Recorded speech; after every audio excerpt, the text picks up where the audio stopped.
Hey everybody, it's Sherry, And Bria. and we're from Alleged Actually Podcast. And guess what tonight is, guys? It's Pop Culture Saturday. Yay. Yay! And boy, do we have a lineup for you guys tonight. Those internet streets have been buzzing big time.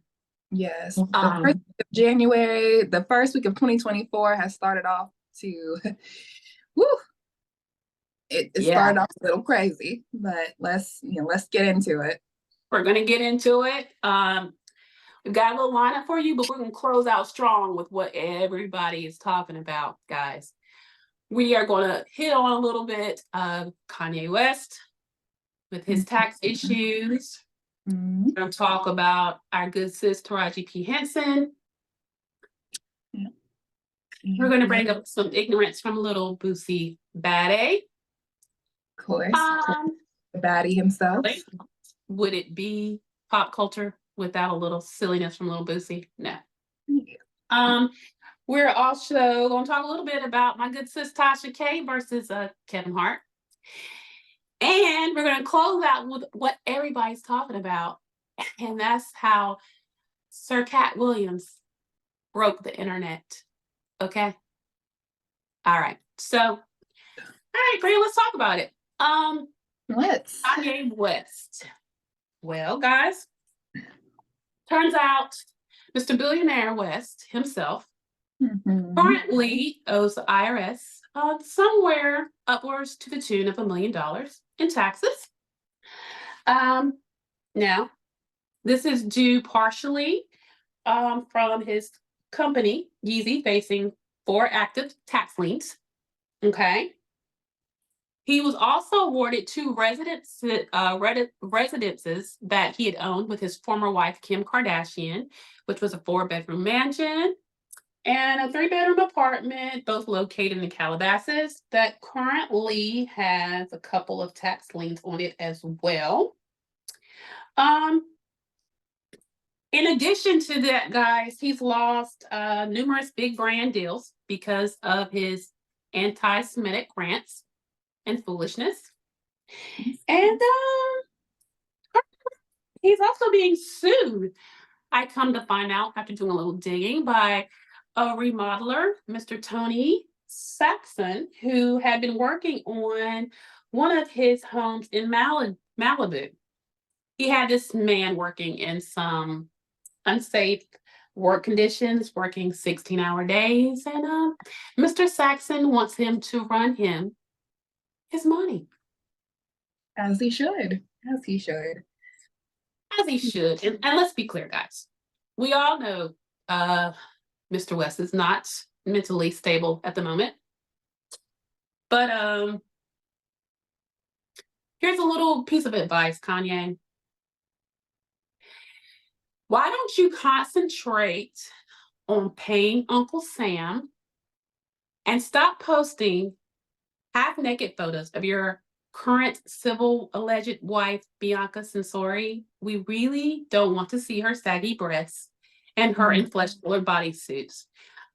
You speak of the Kardashians possibly making your daughters become some sort of, blasphemous hoes. Like sex symbols. Sex symbols. You've even mentioned the word whore. And yet you think it's fine to pimp out your wife for us all to see that, whether we do or we don't want to, all over your Instagram.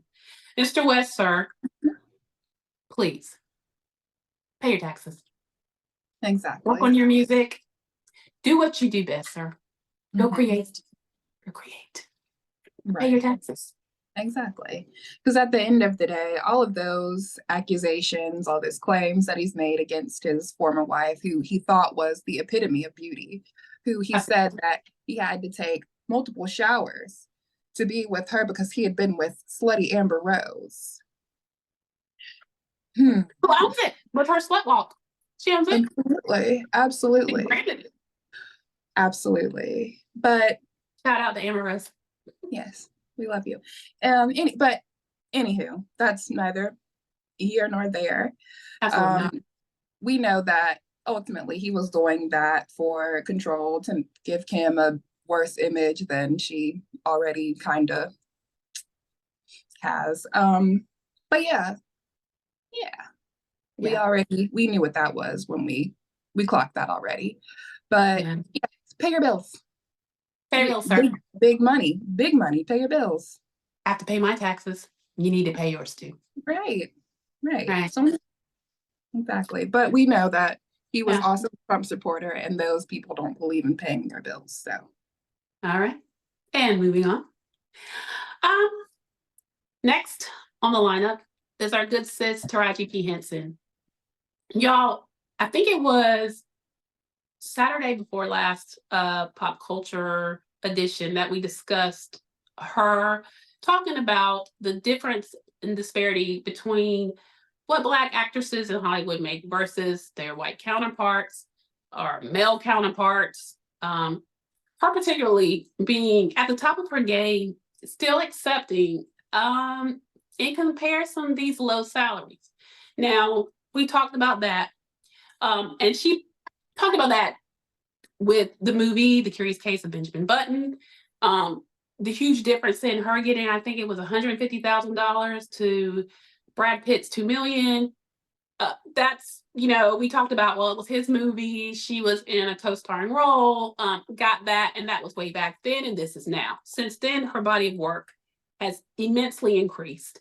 Taraji P. Henson is top of her game. Sadly, she was particularly also talking about her current role in The Color Purple. It was rectified rather quickly. Oprah stepped in and fixed her salary, grievance. But it comes out that there's been a few other things on that set of The Color Purple that were rather shocking. One of which, the cast, her included, were expected to get rental cars to come to the set in Atlanta. Now, guys, I don't know how many of you guys have ever drove in Atlanta. Number one, traffic is insane. Number two, Atlanta crime. I mean, case in point, we just witnessed a few months ago, someone just busting all in Tamar's car, just dragging stuff out straight on camera. That the crime rate in Atlanta's gotten really bad. Carjackings are at an ultimate high. And Taraji mentioned it was massively a liability for them to be rolling around in rental cars to the set. She had to ask guys for a driver, or couldn't security come pick him up? Turns out they said to her, well, if we do it for you, we'll have to do it for everyone. Her remarks were, then do it for everyone. right.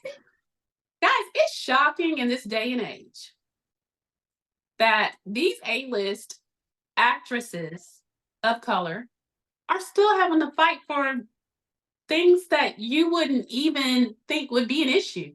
Right. It was even stated by her co-star that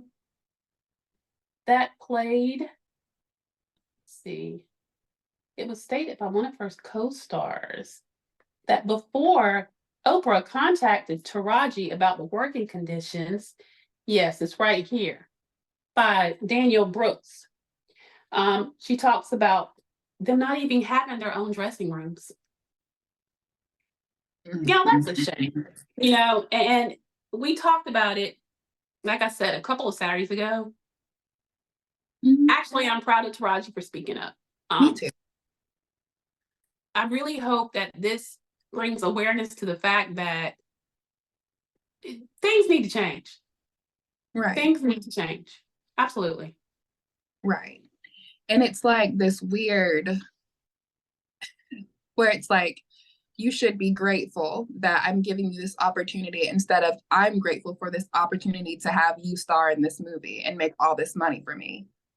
Amen. What? Yeah. How does that make sense? Like, Makes no sense. It makes no sense. When you work all your life and you want to be paid what you're worth, you have every right to ask to be paid with your work, what you're worth. Period. Right. Right. Right. But it's like they don't It's like they get it when it comes to the Brad Pitts, the Leonardo DiCaprios, and all of, and Matthew McConaughey's yeah, and yeah, you definitely. know, they understand it when it comes to them. However, when it comes to the Tarajis, the Daniel Brooks, that like make it make sense, guys. What is it? Please. What could it possibly be that is different? I can't imagine, because last time I checked, when those box office numbers hit, that money is just as green from that set Right, versus the others, isn't right, it? right. Taraji made the movie Benjamin. I mean, it was about Brad Pitt or not about Brad Pitt, but his character. She was the main But character. She got the Oscar Taraji stole that nomination. show. She did that. Yes, she did. Put some respect. Again, Put some yeah, respect on their names. we're gonna need you to please, please. Sadly, while we're on the subject of The Color Purple, and all the greatness that the book by Alice Walker is, original screenplay is, and the current screenplay, which is an adaptation of the Broadway musical, currently is, we sadly have to put in the same context something such as ignorant as Little Boosie. Good God. Yes. Folks. His disgusting self. Right. Very sad to report that he had the actual nerve to say, what was it, Bria? That he had to walk out, honey. He couldn't even finish it. That the lesbian scene that was absolutely in the book and in the first movie as well was just too much. Right. Too much. He had to go. Had to get his babies that were so wholesome right about it, because he's such the great role model that he is. Absolutely. Yes, such a good, who also has a daughter who is in the LGBTQ community. Absolutely. Yes.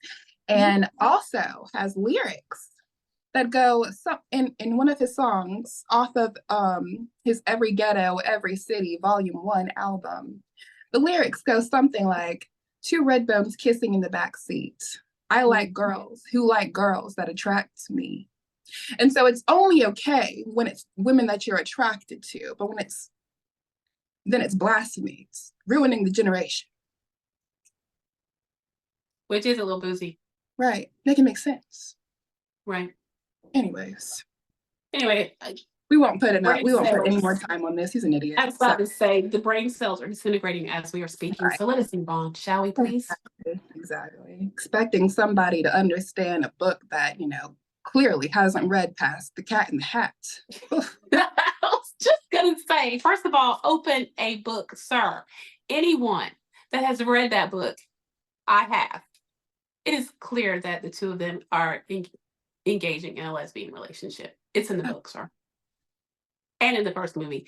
It didn't go as in detail, but it's actually in the book, which is what all of these screenplays are adapted from the book. Right. Moving on. We're going to go on over now to talk about this lawsuit.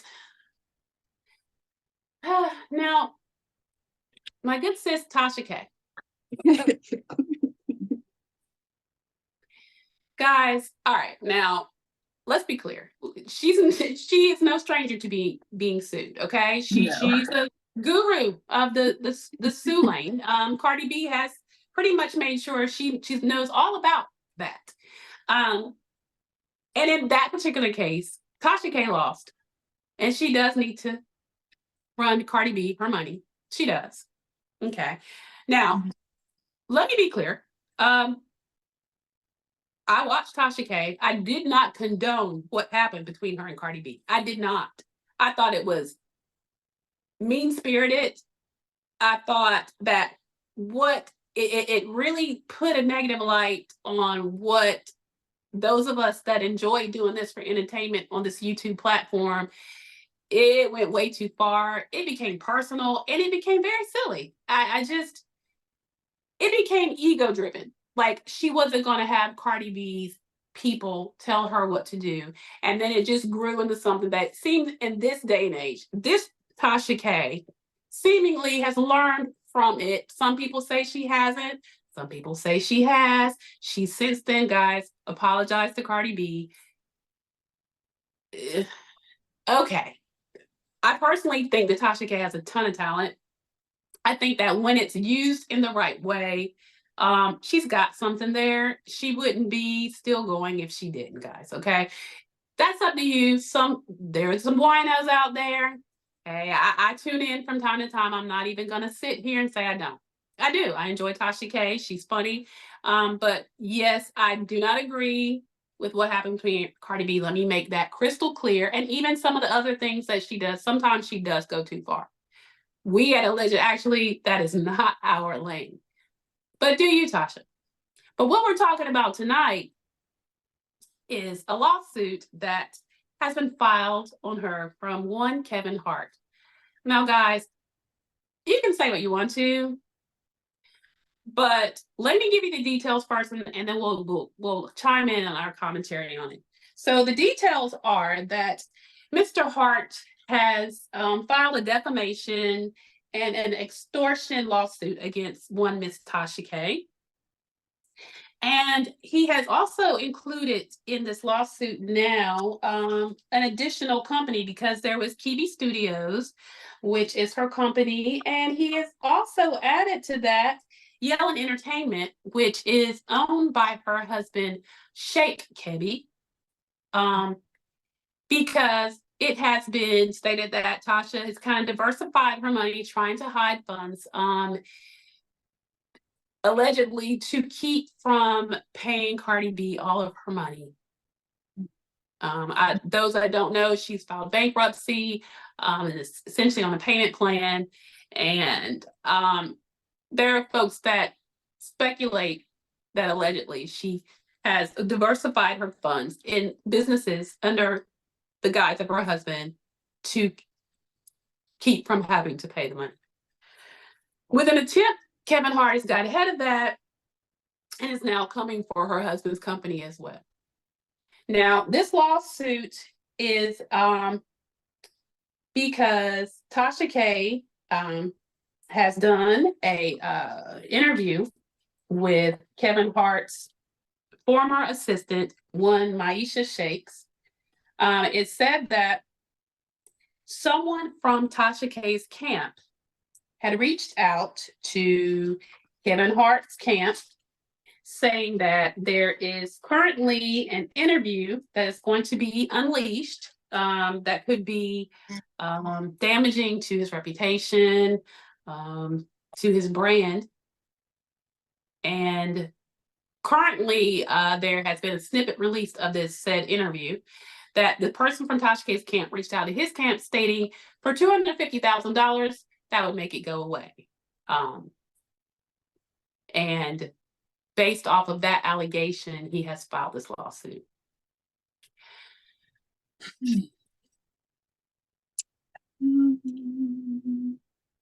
First of all,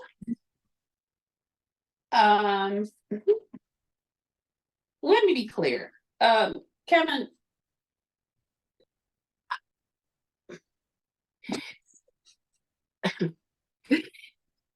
okay, so in the interview, the damaging and disparaging remarks include everything from work flings to a gambling problem. Now, Kevin, did you or did you not do a movie, documentary, getting ahead of your infidelities to your wife, things that you struggled with, that you admitted to? Maisha was your assistant and probably did witness some things. Now, I'm certain that you don't want that stuff out there again and discussed. But sir, it's a little far reach to say someone in her camp reached out to someone in your camp to extort. That may or may not have happened allegedly, but do you think that's a bit of a reach to come after Tasha K and her companies, if that's all you got? I mean, Bria, am I missing something here? And that's what I got confused as well, because you released the whole documentary that pretty much confirmed everything she said. I don't see that, but since she talked to your assistant, then, and Now, it just doesn't granted, make any sense. he is also suing Maisha Shakes as well, his former He is, assistant. yes. Yes. And rightfully so, because she was under a non-disclosure agreement. I do think that there was a confidential disclosure, but there was some sort of disparaging part with that once they parted ways. She hasn't worked for him since, I don't have that in front of me, but it's been a few years since she's worked for him. Right. Certainly, if she is in some sort of violation of an agreement of not to speak on him, he has every right to go after Maisha. I'm not so sure he's going to be successful in going after Tasha K. But I don't that's think he is my either. opinion.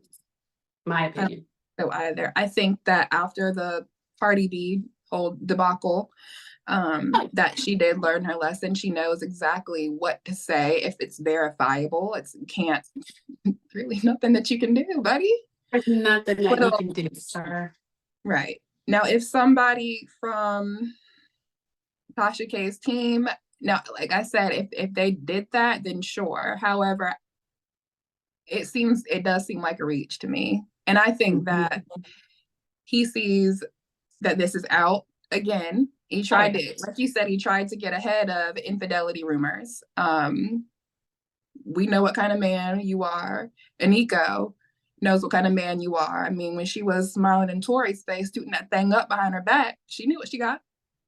So even with that, it's neither here nor there. I mean, listen, if she likes it, I love it, and that's absolutely. Like I said, allegedly, and we,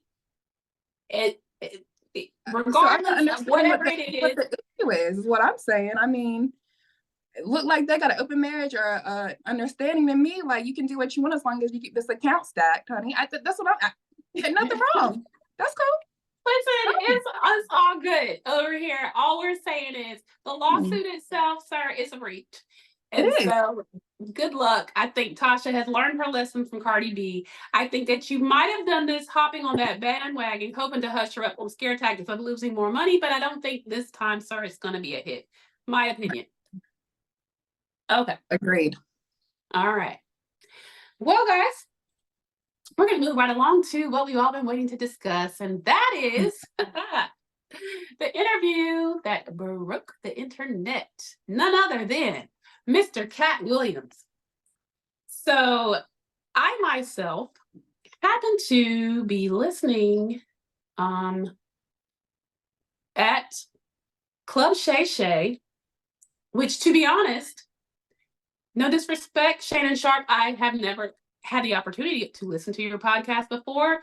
Really didn't know it existed until that night. I happened to have my AirPods in and see Katt Williams come up. And let's be clear, guys, I am a Katt Williams fan. I have been for years, since the inception of him coming on the scene. I find him to be very funny. I find him to be very entertaining. To be honest, there was a period of time that Katt got into some legal stuff. He kept getting arrested. There were some behaviors that were a little concerning where it seems like he might have fallen off. But every time he released a special, I was the first one to watch. You know, I am truly a fan. Matter of fact, I'm planning to come see you, Katt, in March in Greensboro, North Carolina. I'll be there. But with that being said, I see it come up that Katt Williams is going to be on the show, and I thought, you know, I haven't heard from him in a minute. I like to see what he's up to. Well, guys, again, on Club Shay Shay, which is the podcast of former NFL player Shannon Sharp, who apparently had interviewed a lot of great comedians, athletes. He's had Candy Burris on, different ones. Honestly, it wasn't until Katt Williams' interview that I even knew the man existed, though he actually has a following, of course. He's done some numbers now.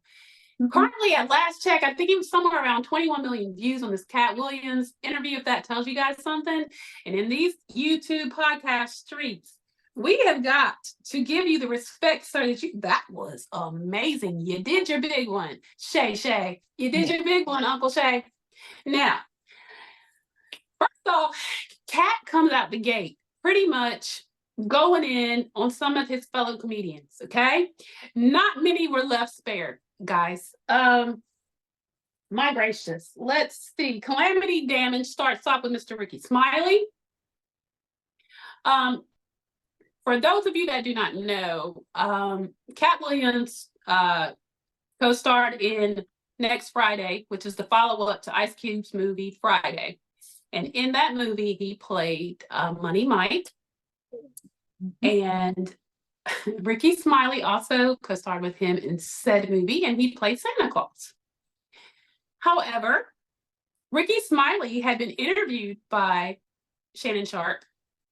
And let's be clear, guys, everyone that he pow hit pretty much had already done an interview with Shannon Sharpe on Club Shay Shay prior to. So you have to remember, Katt has sat back for a good year or so and watched these interviews unfold.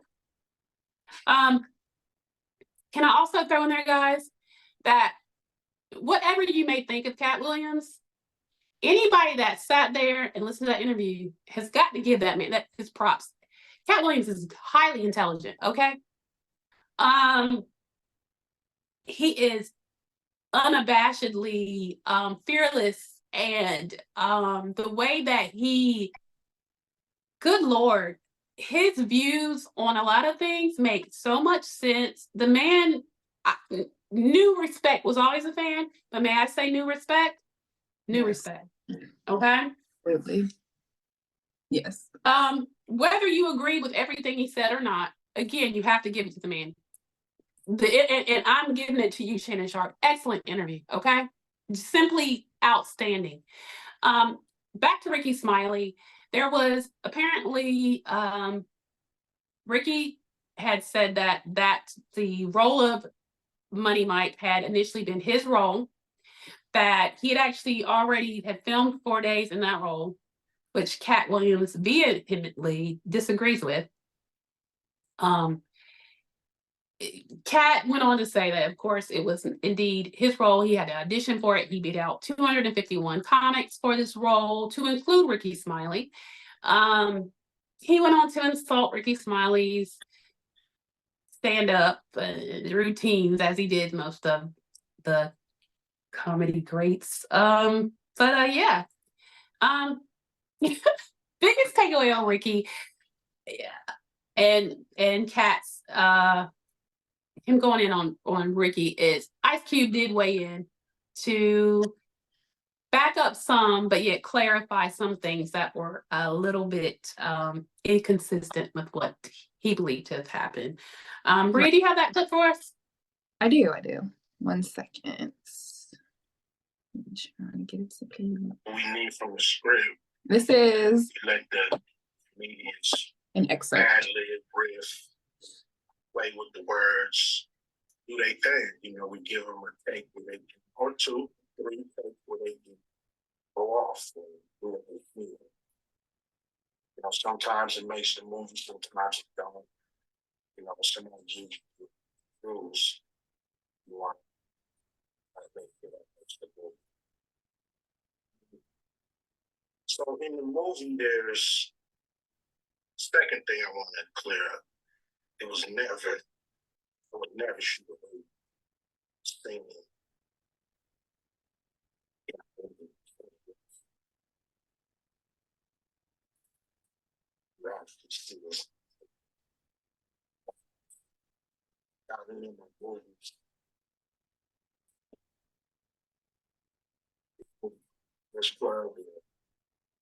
Okay. And so Ice Cube in this clip, I don't know if you heard it or not, but he denies the allegation that Katt made, saying that he had to turn down that role because there was a rape scene. Well, what he said was he would only accept the role if the rape scene was removed. That initially the role had a rape scene in it. Ice Cube said that was incorrect. Ice Cube said that isn't even how he gets down. And so he definitely did disagree with Katt on that. Right. Yes. But as far as everything else, I think this is the first thing that we've seen to, I mean, of course, you know, you have your other comedians that say, oh no, that's not how it went down. But let's be, of course, he was gonna outright admit, yeah, I stole his jokes. Yeah, I stole his routine. Like, why would you That was honestly the Again- only thing that I saw that came out where anyone disagreed. It's been quiet in the streets other than to comment back and say, and we'll get to that. Matter of fact, let's jump into that part. So his next victim of choice was Cedric the Entertainer. He had some very ugly things to say about Cedric, but the main takeaway was that Cedric stole his joke. Now, guys, this joke that he is speaking of was actually Cedric's closing joke in the movie, the original Kings of Comedy. I'm going to put the two jokes in this video so that our listeners can look at it. After doing my research, I'm gonna have to give it a Katt. Though there was a difference in the joke, whereas in Katt's joke was a car versus Cedric's joke took place in a spaceship, it is very similar. It is. And, you know, let's be clear, comedians, particularly those are bigger names, they do go sometimes and see the up and coming comics. And it has happened in the past where one will borrow, if you will, feeling like the new comedians aren't getting the, you know, the crowds that they're getting. And so it'll go unnoticed if they tweak a joke here and there. But I got to give it to you, Katt. The jokes, they are similar. Okay. He also doesn't spare any expense on Mr. Steve Harvey, where he goes in to say that Steve Harvey stole Mark Curry's whole Hanging with Mr. Cooper show style with Steve Harvey show. Now, you know, he's going in and saying, you know, look at the two shows. The difference was, no, Steve Harvey did not portray a principal as Hang with Mr. Cooper on Mark Curry's show, but he did play a teacher, a music teacher. There was some similarities. It was a high school. After doing a little research, I think it was DC Curry, the comedian that had been on tour with both of them, that basically stated that the beef between Katt and Steve actually started back in the day where Steve was in Detroit, I believe it was, going through a mall where Katt and two of his sons were. The sons saw Steve and were excited because that was during the time when he was popular based off of his show. They wanted autographs where they got snubbed. And when the boy said, but Mr. Harvey, my dad's Katt Williams, his response, according to DC Curry, was, who the F is Katt Williams? Rewind to said year, what I want to say is it was 2009, where Katt and Steve shared a stage. And Katt said to the audience, I know you people didn't come to pay to watch a comic that thinks he's too good and snubs his own people. From there, it was up. And then he literally did that exact thing. That's crazy. Right. And So so also allege that he stole his background story, saying that he was homeless. he's homeless. According to Katt, allegedly, according to Katt Williams, yes. That Steve was back at the time working in comedy clubs, making $3,000 a week. And that was in fact not true. He even remarked on the story of how he says that, you know, he was nothing. He had nothing until Marjorie came around, his current wife. And he was like, didn't he say that about his first wife? Yes. Yes. And he did. I watched a little, this was a while back, a Storm Monroe clip where he interviewed Essie Berry, who, yeah, who was very, I mean, when I say she did not hold back, she did not hold. Ooh. That man is scandalous.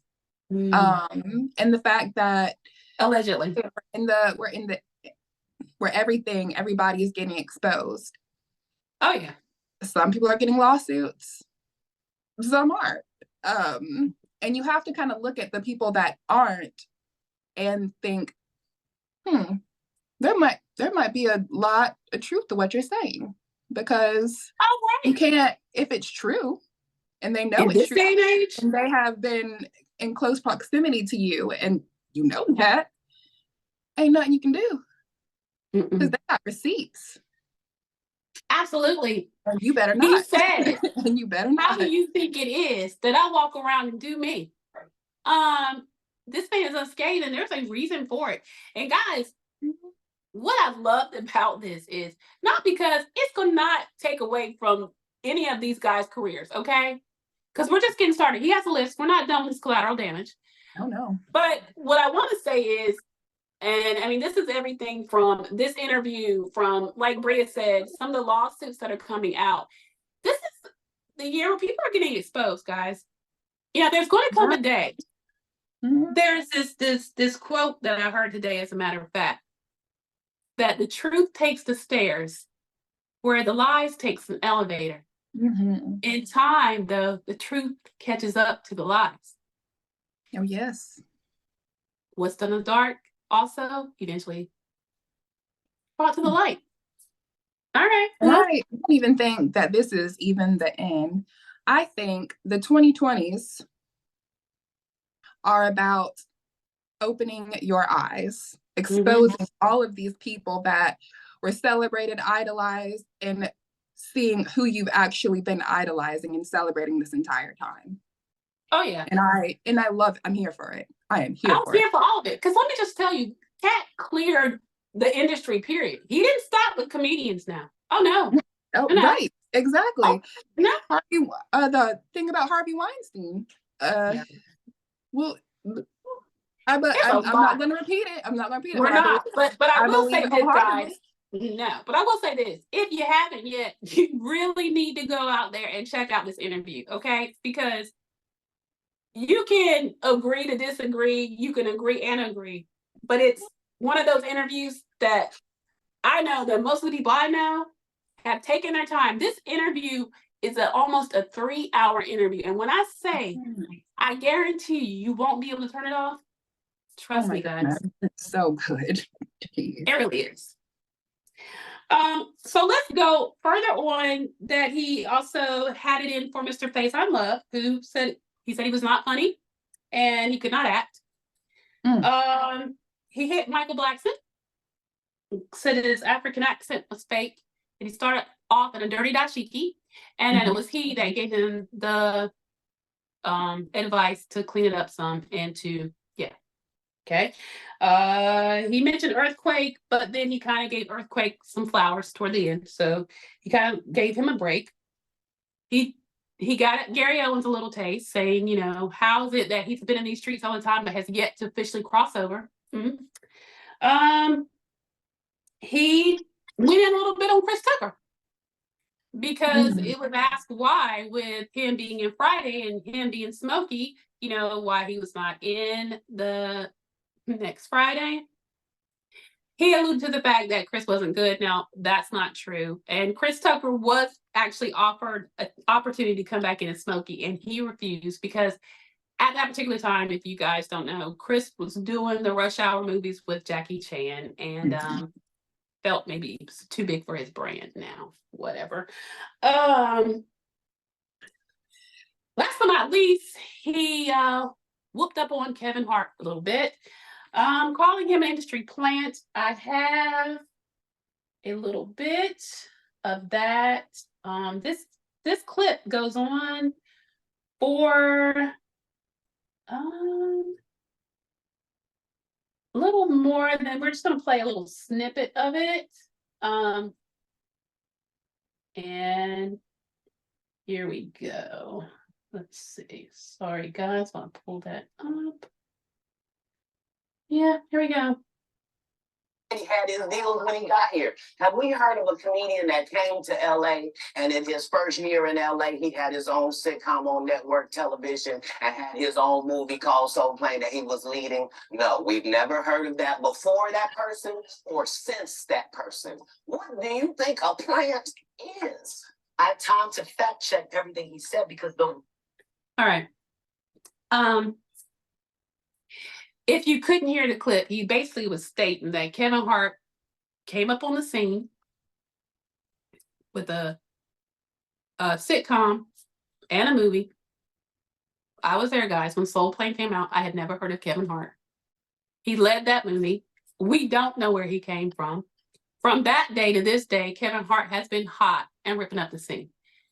Child, listen.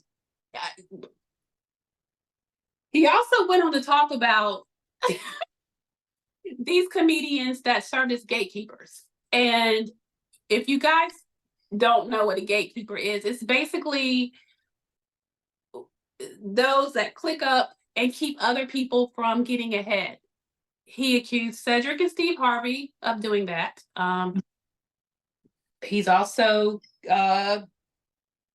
called out Kevin Hart for being a gatekeeper, letting in the Tiffany Haddishes and, you know, those that he backs. He talked about how he felt they did Bernie Mac wrong. Bernie Mac was a star.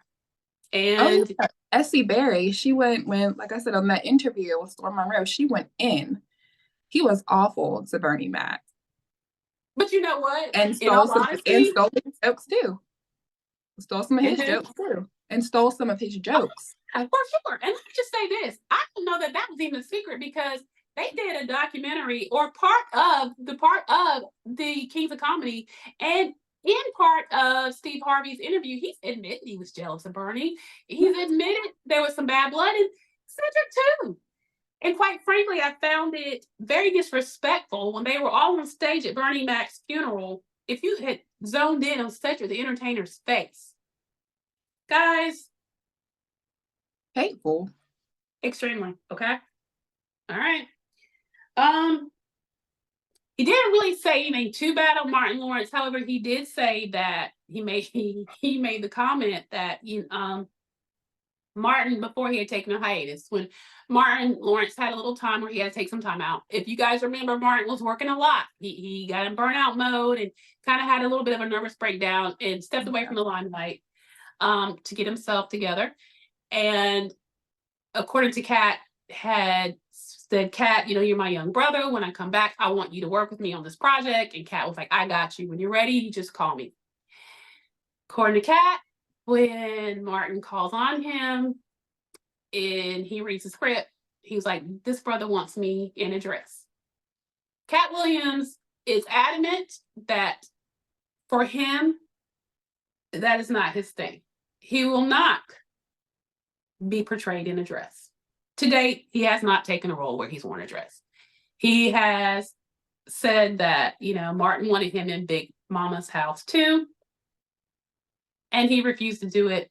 And he alleged that he was the one that gave them Brandon's, what was Brandon's last name? T. Jones. The name Brandon T. Jones to do it, who in fact was the one that, or do I have his name right? I don't want to. Jackson. Jackson, I apologize. Brandon Jackson to do that, and that's who starred in that role with him. Yeah. Neither here nor there. He also stated that Ricky Smiley really couldn't act, that that him and Tyler Perry need to stick to being in a dress because neither one of them can play a man. And I want to hop in on that because whenever Tyler Perry plays that Brian character, I just want to bust out laughing every time. I'm sorry, Tyler. It's not convincing. It's not. And I'm not even sure why, but listen, Tyler is a mogul. He don't have to do another thing. Listen, he plays a heck of an elderly woman who has been through some things and who is, you know, he plays the heck out of that character. Listen, we all have our strengths. But I'm gonna need you to, the character, right? So the character that I need you to retire is Brian. It's not convincing at all. Okay, all right. We don't need to see Brian anymore. Brian is awkward on screen. Very awkward. Okay. Well, I mean, there's that. But anyway, so basically, Mr. Williams, basically, he went on to also talk about Kanye West. He really didn't have anything horrible to say other than when Shannon asked him what did he think about Kanye's rants, basically said, it's like taking a extremely talented basketball player and saying, why did you miss that hockey shot? I got his analogy, meaning Kanye is here to do music and he does it geniusly. Mhm. We don't stand by to get words of wisdom from Kanye West, is what he's Yeah. saying. God. It has been proven that the man struggles with mental illness. And he said, you know, and basically it makes no sense for us to look for him to say things that make a lot of sense in this moment and this time. And to be honest, y'all, he's right.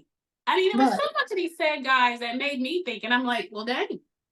You know what I mean? Like, that was one heck of an interview. Mhm.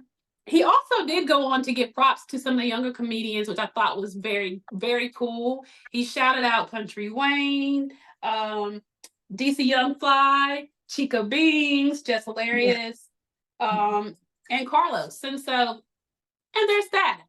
Right. He also, And after this interview came out, apart from the people, clapping back and all of that, there were a plethora of comedians who came out and said, Katt was there. He did a lot for me when I was just starting out. That man is the truth. And so for that, also, he was the voice of so many comedians that said, he said exactly what I've always wanted to say, but my money is just not where his is. That was one Flame Monroe that stated that. And Ryan Davis, he's a fellow, or not a fellow comedian, but he's a comedian from North Carolina. And he said the same thing. Right. He like, look, he ain't say nothing but the truth. So I'm gonna get into some of the responses that we got. Cedric basically came back with revisionist history, regardless of whatever Katt's opinion. My career can't be reduced to one joke Katt Williams claims as his. I've been over 40 movies. My specials and brand speaks volumes for who I am. The people I have put on, including Cat in the Hat, which was Katt Williams before Disney sued him about his moniker as Cat in the Hat at the Gibson Amphitheater. He also goes on to say, and all that tough talk is corny AF. I'm a grown A man, and none of that ish gonna go like you think.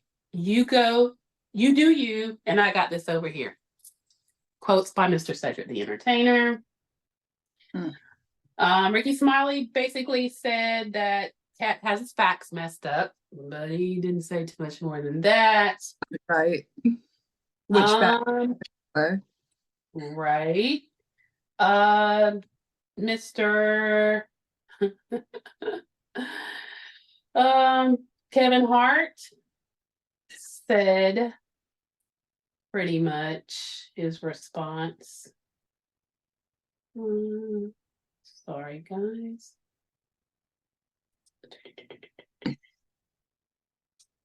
Let's see. His response was basically, now I'm having a hard time finding it. I had it up here. Basically, he said that his comments were sad. And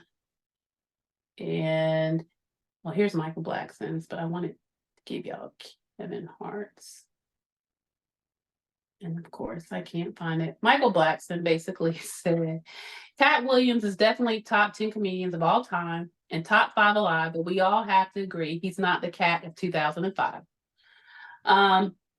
He said, I'm so confused. I'm African with a fake African accent. My accent had me roasted every day in school and in the comedy clubs in America, and I wish I could get rid of it. Even my Philly accent is fake. I guess the only thing real about me is my D. He goes on to say, never been booed ever, but I've watched Katt get booed in 2 cities, Cincy, and I forgot the other city. Effed up ish is Cincy is where he's from. It's effed up when your own people boo you. First of all, he's never denied being booed ever. He said that No, he he had didn't. before. He So, didn't. I don't know what relevance that had to the conversation, but I'm not certain. But I'm going to give you Kevin Hart's response, which basically was him plugging his next project and saying hurt people hurt people. But I want to give you his words so that I don't misquote him. And then we will talk a little bit more about what our takeaways were, and then we're going to get into okay, so okay. I don't know why it's so hard to find when I was sitting right there. So I basically paraphrased what he said. Let's see.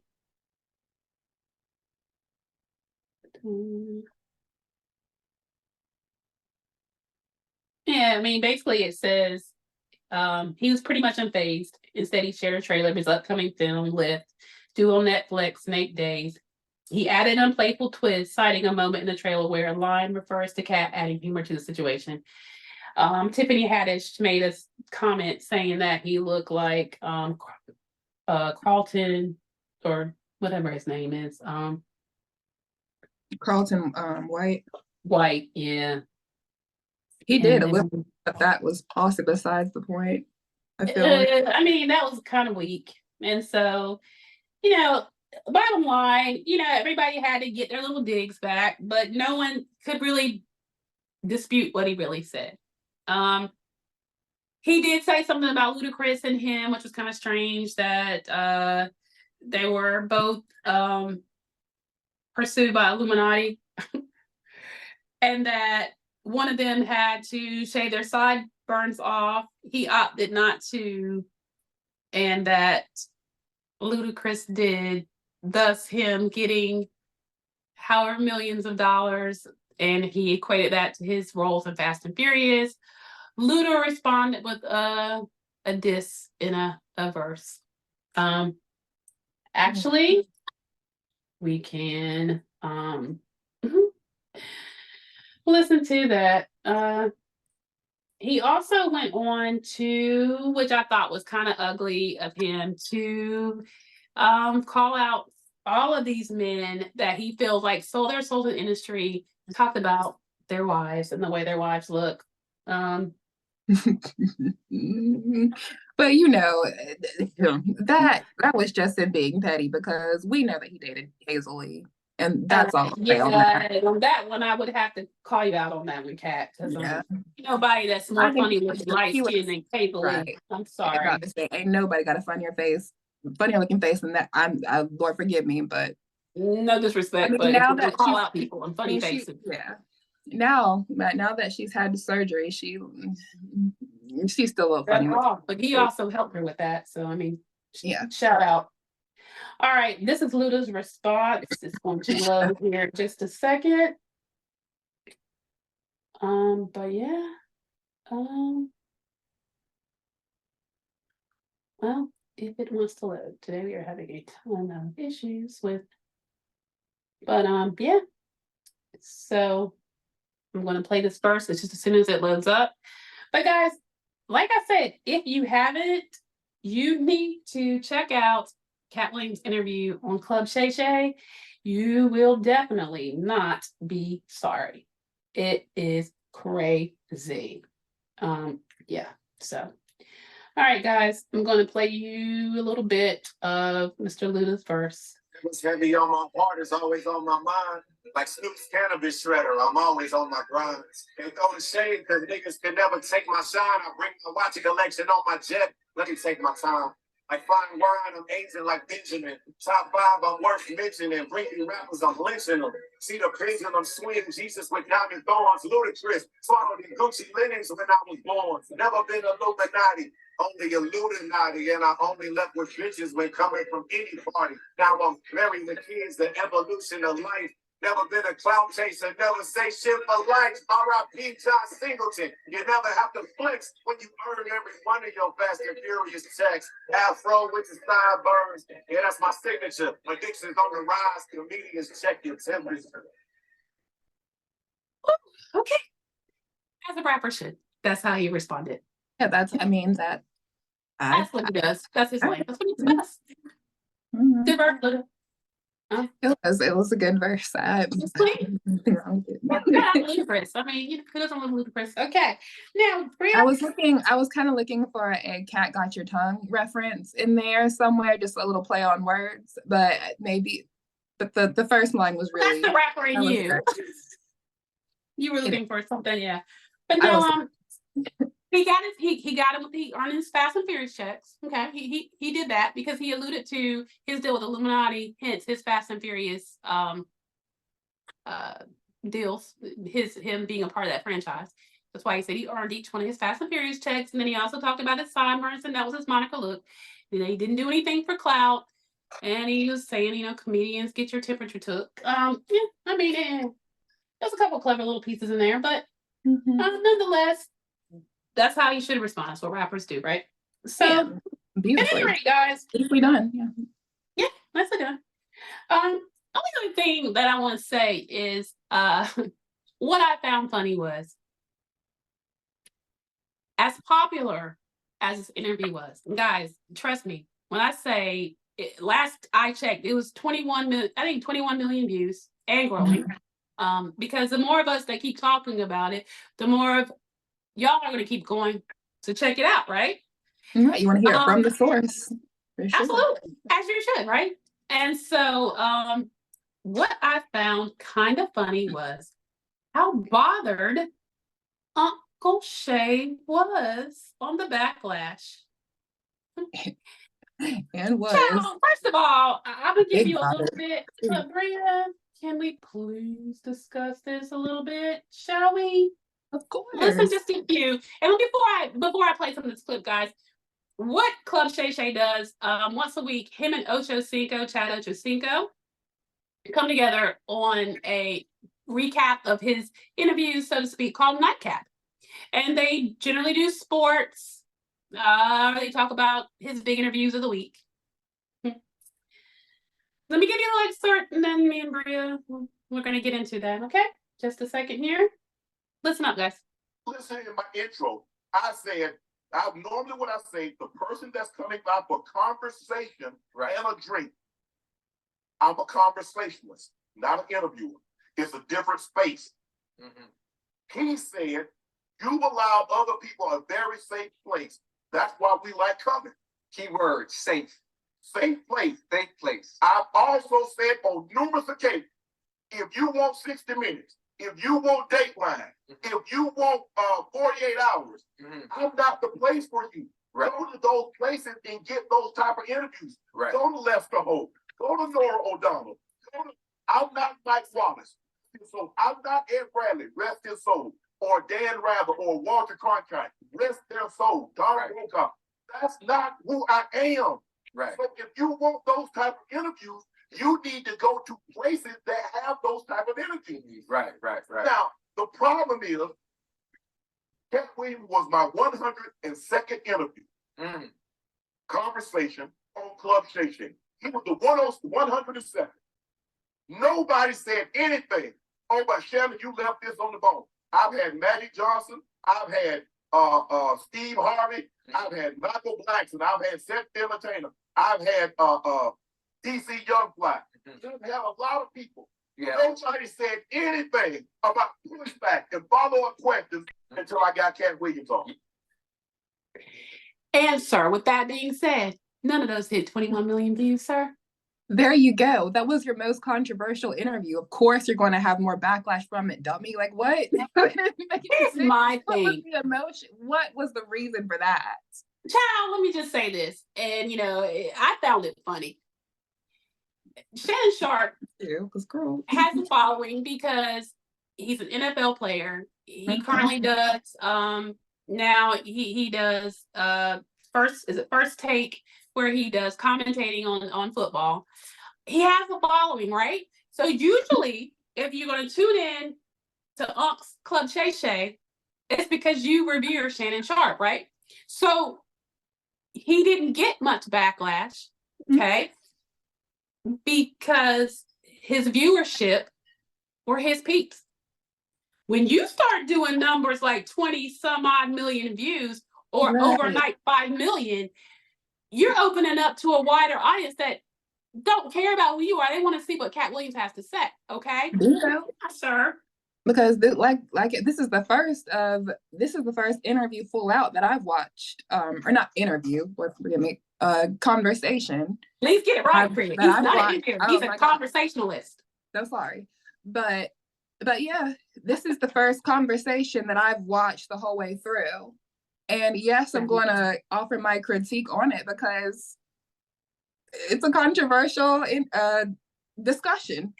Absolutely. And, and he went on to say that those that seemed to critique him were those that had only like 200 followers, or as if to throw shade. But sir, just say this. We don't even got 50 yet, and I'm right here. Loving every last 40 I got things to say. Subscriber we had, and we're gonna rock for every last one of them until we get to those numbers. Right.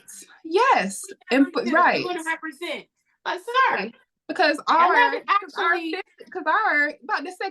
hear, we got to stand on it. We're gonna keep giving it to them, and we love them, and they love us, and so we're going to bring that to our followers. Absolutely. We're going to bring our opinions to our followers. And yes, it's a public discussion that we all can weigh on because it's public.